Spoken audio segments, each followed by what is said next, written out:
ఫలితాలన్నీ ఇంకా దాదాపుగా కొలిక్కొస్తా ఉన్నట్టున్నాయి.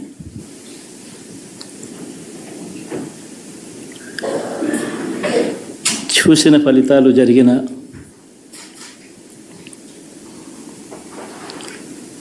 పరిస్థితులు చూస్తే నిజంగా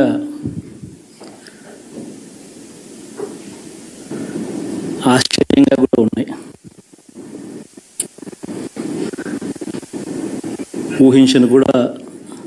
ఊహించలేదు ఇలా జరుగుతుందని, ఇలా వస్తాయని కూడా. బట్ ఎస్,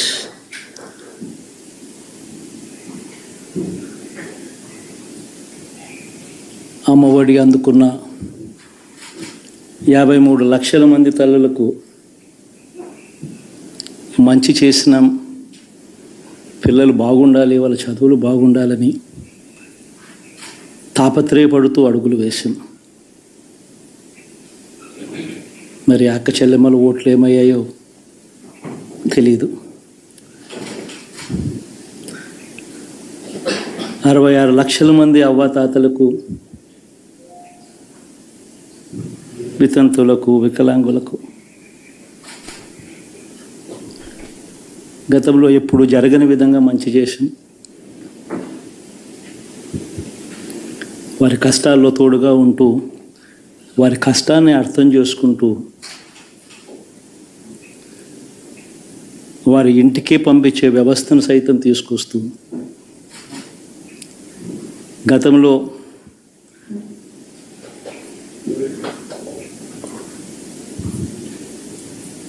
మా ప్రభుత్వం అధికారంలోకి రాకమునుపు ఇస్తూ ఉన్న చాలని పెన్షన్ నుంచి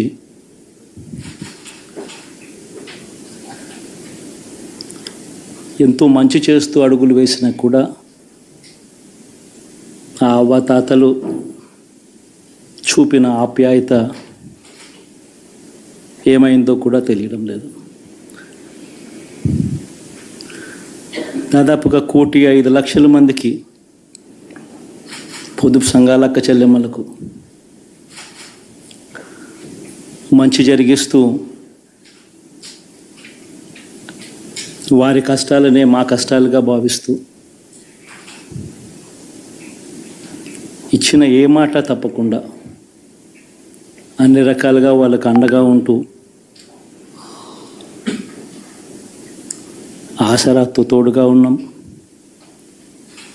0 వడ్డీతో సైతం అండగా ఉన్నాం, చేయూత సైతం తోడుగా ఉంటూ నిలిచాం. మరి ఆ 1,05,00,000 మంది అక్క చెల్లెమ్మల ప్రేమాభిమానాలు ఏమయ్యాయో తెలియవు. 26 లక్షల మంది చేయూతను అందుకుంటున్న అక్క చెల్లెమ్మలు, వారి ఆప్యాయత ఏమైందో తెలీదు.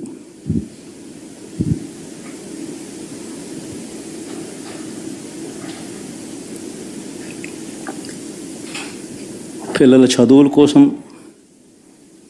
ఏ తల్లి ఏ తండ్రి ఇబ్బంది పడకూడదు అని మొట్టమొదటిసారిగా పూర్తి ఫీజులు ఇస్తూ తీసుకొచ్చి అందగా నిలిచాం. చదువుల్లో ఎప్పుడూ చూడని మార్పులు తీసుకొచ్చాం. దాదాపుగా 12 లక్షల మందికి సంవత్సరానికి మంచి జరిగిస్తూ, ఆ పిల్లలు ఆ తల్లుల అభిమానం ఏమైందో కూడా తెలియదు.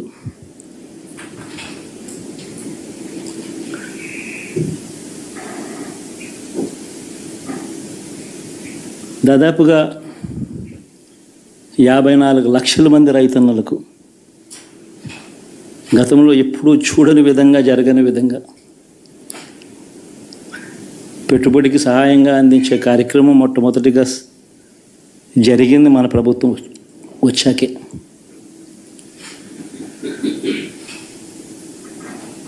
మరి అంతగా రైతన్నలకు తోడుగా ఉంటూ,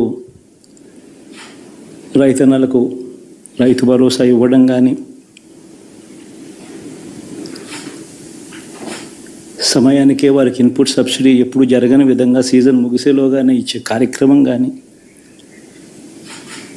ఉచిత ఇన్సూరెన్స్ కానీ, పగటిపూట 9 గంటలు ఇచ్చే కార్యక్రమం కానీ, ఉచిత విద్యుత్ ఇచ్చే కార్యక్రమం కానీ, మరి 1/2 కోటి మంది రైతన్నల ప్రేమ ఏమైందో తెలియదు.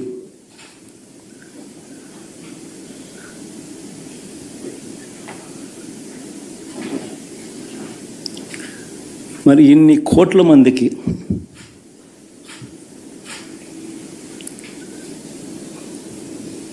పేదవాడికి తోడుగా ఉంటూ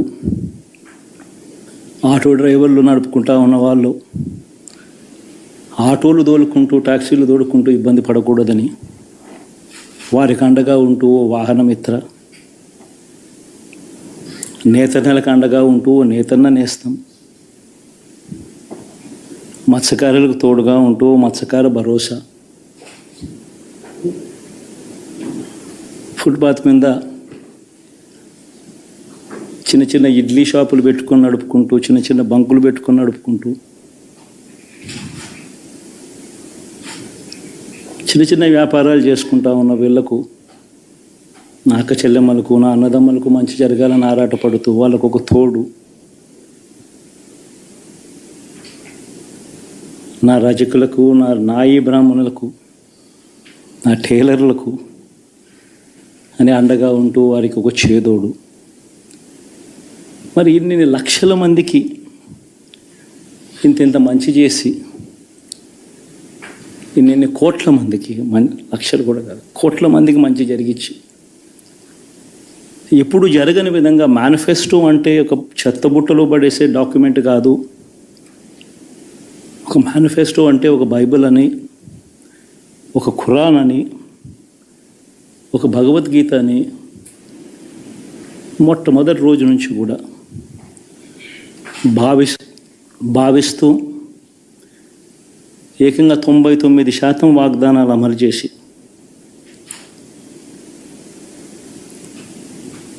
అంతే చిత్తశుద్ధితో ఆ మేనిఫెస్టోను కూడా అక్క చెల్లెమ్మల ఇంట్లోకి తీసుకొని వెళ్ళి చూపించి మీరే టిక్కు పెట్టండి అనే నిబద్ధత గల ప్రభుత్వంగా పనిచేసాం. ఇప్పుడు జరగని విధంగా పిల్లల చదువులు, పేదరికం పోవాలి అని అంటే పిల్లల చదువులకు క్వాలిటీ ఎడ్యుకేషన్ అవసరం అని మొట్టమొదటిసారిగా ఇంగ్లీష్ మీడియంను వ్యతిరేకిస్తున్న వాళ్ళందరూ పెత్తందారులతో యుద్ధం చేసి సైతం పిల్లలకి ఇంగ్లీష్ మీడియం తీసుకొని రావడమే కాకుండా టోఫుల్, ఐబీ లాంటి కళలు కూడా కలం. ఆ పేద పిల్లలకు అండగా నిలబడాలని, తోడుగా ఉండాలని, వారి చరిత్రలు మార్చాలని, ఎప్పుడు చూడని విధంగా గ్రామ స్థాయిలోనే సచివాలయ వ్యవస్థ, వాలంటీర్ల వ్యవస్థ తీసుకొచ్చి ప్రతి ఇంటికి సేవను అందించే కార్యక్రమం చేశాం. వివక్ష లేకుండా, కరప్షన్ లేకుండా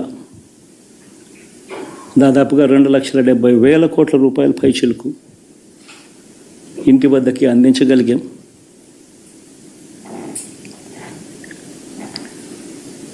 ఇప్పుడు చూడని మార్పులు తీసుకురావడమే కాకుండా ఒక చదువుల రంగం అయితేనేమి, ఒక విద్యారంగం, ఒక వ్యవసాయ రంగం అయితేనేమి, ఒక వైద్య రంగం అయితేనేమి,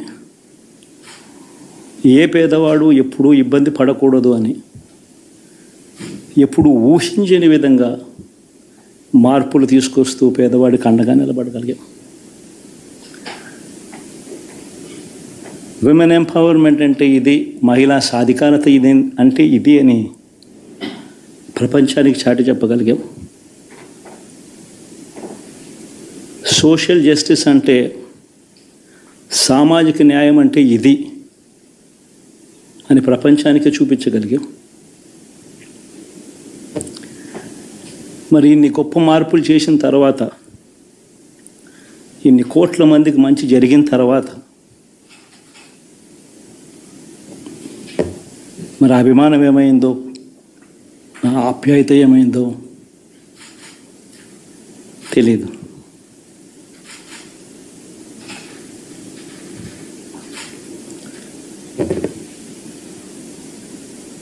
ఎవరో మోసం చేశారు, ఎవరో అన్యాయం చేశారు అని చెప్పి అనొచ్చు, కానీ ఆధారాలు లేవు.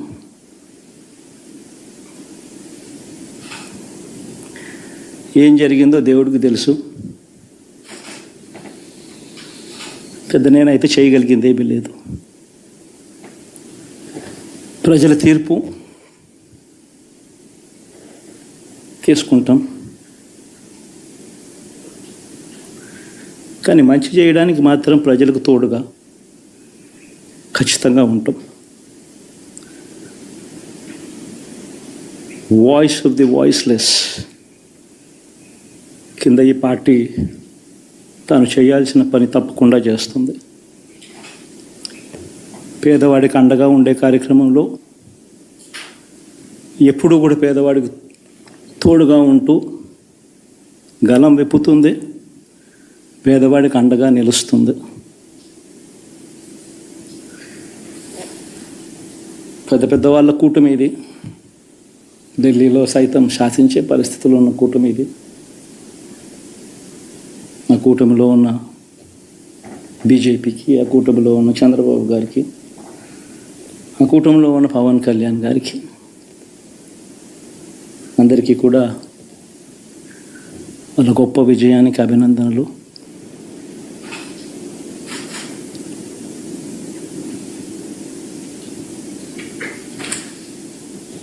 ఓడిపోయినా కూడా నా ప్రతి కష్టంలో కూడా తోడుగా అండగా నిలబడిన నా ప్రతి నాయకుడికి, ప్రతి కార్యకర్తకు, ప్రతి వాలంటీర్కు, ప్రతి ఇంట్లో నుంచి వచ్చిన ప్రతి స్టార్ క్యాంపెయినర్గా నాకు తోడుగా నిలబడిన నా అక్క చెల్లెమ్మలకు, అన్నదమ్ములకు, మీ అందరికీ మనస్ఫూర్తిగా మీ అందరికీ కూడా కృతజ్ఞతలు తెలియజేస్తా ఉన్నాను.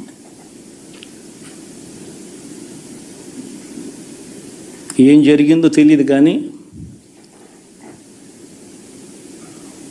ఏమి చేసినా, ఎంత చేసినా ఇంకా 40% ఓటు బ్యాంకు మాత్రం తగ్గించలేకపోయారు.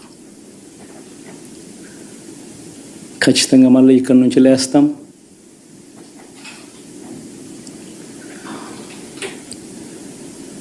మళ్ళీ ఇక్కడి నుంచి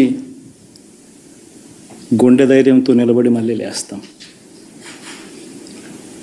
ప్రతిపక్షంలో ఉండడం కొత్త కాదు, పోరాటాలు చేయడం అంతకన్నా కొత్త కాదు.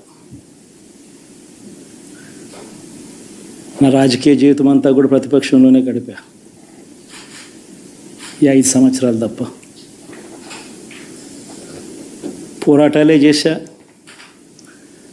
రాజకీయ జీవితంలో ఎవడు చూడని కష్టాలు కూడా అనుభవించా.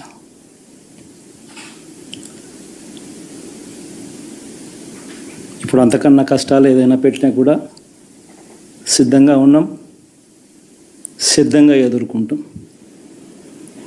ఆల్ ది వెరీ బెస్ట్ గవర్నమెంట్లోకి వచ్చిన వాళ్ళకు. Thank you.